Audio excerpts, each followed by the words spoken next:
시청자 여러분 안녕하십니까? K스탁 라이브 진행의 원인주입니다. 시장은 언제나 주도주를 원하지만 그 주도주가 얼마나 갈 수 있을지에 대한 질문은 늘 늦게 던져집니다. 그래서 지금 이 타이밍에서 과거 주도주의 지속력을 되짚어보는 건 의미 있는 작업입니다. 국내 증시 역사에서 주도주 역할을 맡았던 업종 살펴보시죠.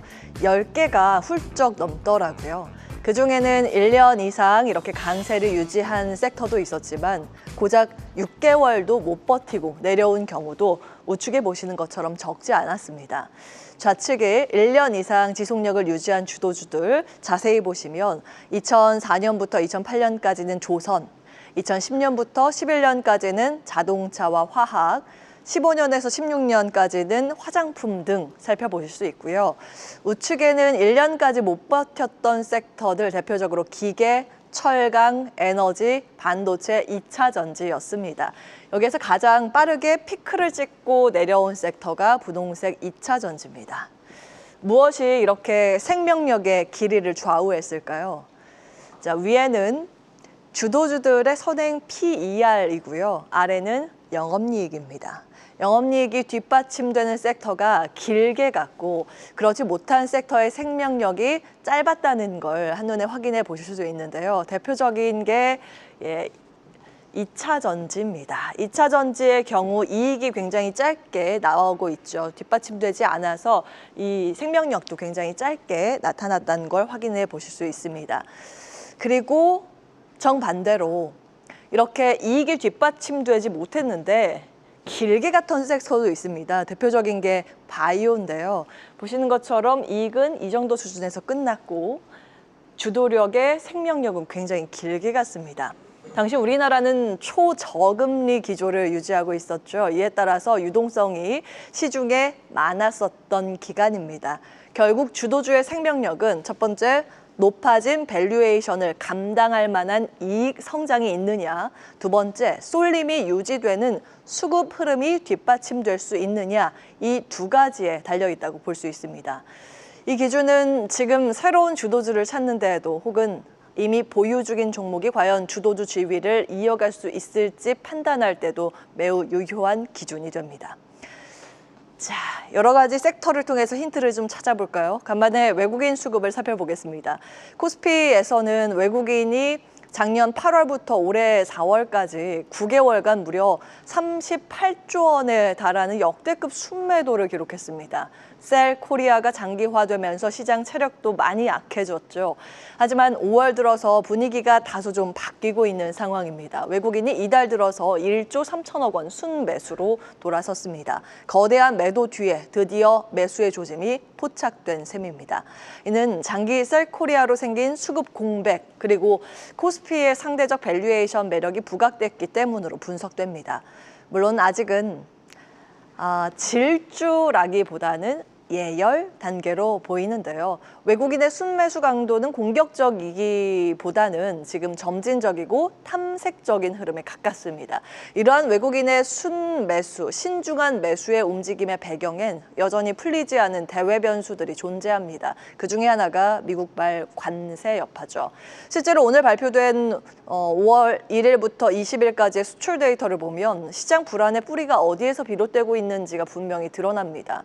총 수출은 그 전년 같은 기간 대비했을 때 2.4% 감소한 320억 달러를 기록했습니다. 특히 주목해야 할 건 미국으로의 수출입입니다.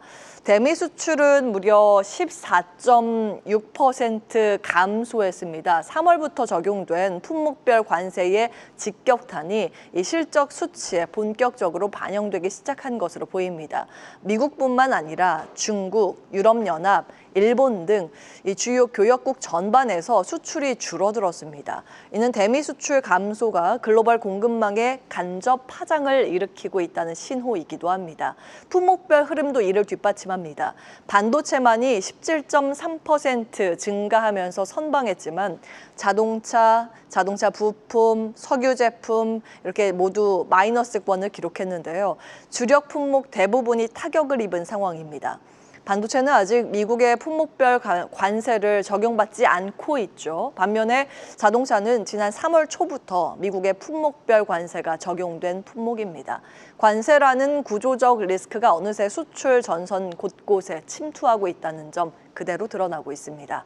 자, 그렇다면 질문이 하나 더 생깁니다. 이런 상황에서도 외국인은 어디에 돈을 넣고 있을까?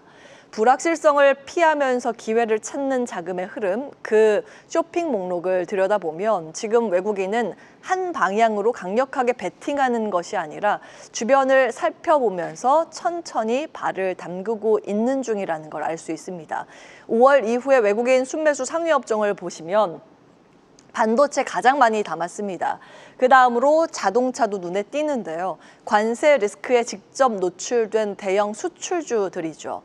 또한 다른 부분도 눈에 띕니다. 옆에 보시는 것처럼 기계 즉 방산, 그리고 조선, 화장품, 은행 등의 섹터를 담았습니다. 이건 공통적으로 미국발 관세 여진에서 한 발 비켜서 있는 업종들, 일명 관세 무풍주 성격을 띠고 있습니다. 즉 지금 외국인은 아래에서는 관세 피해주들이 많이 빠져 있으니 저가 매수를 하는 동시에 위에서는 신고가 영역의 관세 무풍주도 함께 담으면서 양쪽에 모두 발을 걸치고 있는 모습입니다.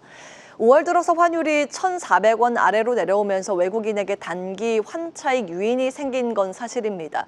하지만 최근 원화 강세는 경기 회복보다는 여러 요인이 있겠지만 관세 협상에서의 원화 절상 용인 전망이 반영된 흐름이라는 점도 배제할 수 없습니다. 이는 수출 경쟁력 약화가 외국인 수급 둔화로 이어질 수 있어서 자금의 매수 전환을 과도하게 해석하기는 이릅니다. 6월 대선 이후에 협상 경과와 관세 여파가 수출에 어떻게 반영되는지 지켜본 뒤에 판단하는 게 필요해 보입니다. 최근 시장에서 조용히 그러나 구조적으로 방향을 바꾸고 있는 한 업종이 있죠. 바로 원자력입니다. 이 시간을 통해서 여러 차례 일찍이 짚어드렸는데요. 오늘 추가된 뉴스만 좀 체크를 해볼까요? 체코의 대통령이 한수원이 참여하지 않는다면 체코 경제의 미래가 어렵다고 판단한다면서 공식 발언을 했습니다. 프랑스 측의 부당 개입 주장으로 일시 정지됐던 법적 분쟁이 조만간 해소될 전망이라고 나오고 있고요. 어제 말씀드린 부분도 좀 체크를 다시 해볼까요?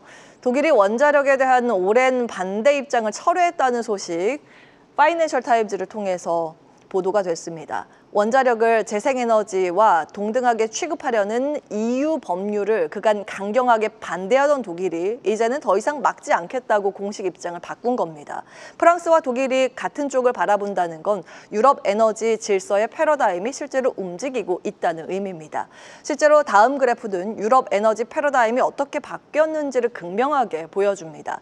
빨간 선이 독일, 파란 선이 프랑스 전력 순수출 추이입니다.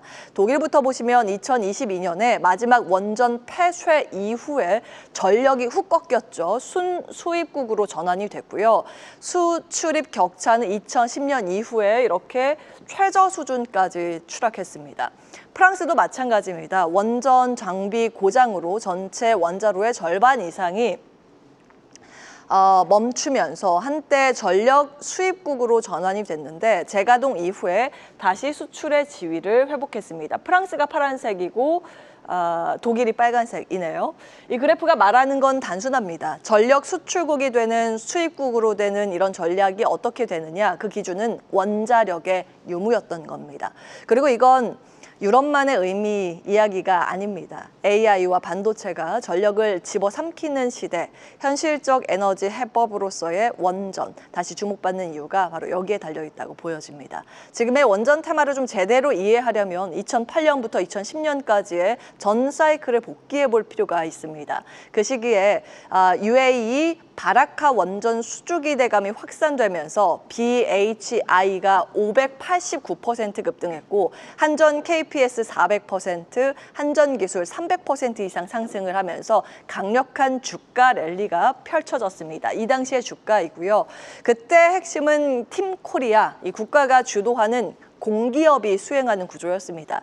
설계는 한전기술, 운영은 한전 KPS, 대체 불가한 고정된 역할이었죠. 그래서 투자 전략도 반복 가능한 원전 수주가 공기업 밸류체인 수혜로 설정되어 있었습니다. 이때 BHI는 워낙 시가총액이 적기 때문에 다른 종목에 비해서 조금 더 가볍게 움직인 특성입니다. 이를 제외하면 공기업 중심의 시세가 나왔다는 걸 확인해 보실 수 있습니다. 하지만 이번 원전 사이클은 결이 다릅니다. 국가 주도라는 단일 프레임을 넘어서 한국 기업들이 글로벌 기술사들과 함께 산업을 재편하는 구조로 가고 있습니다.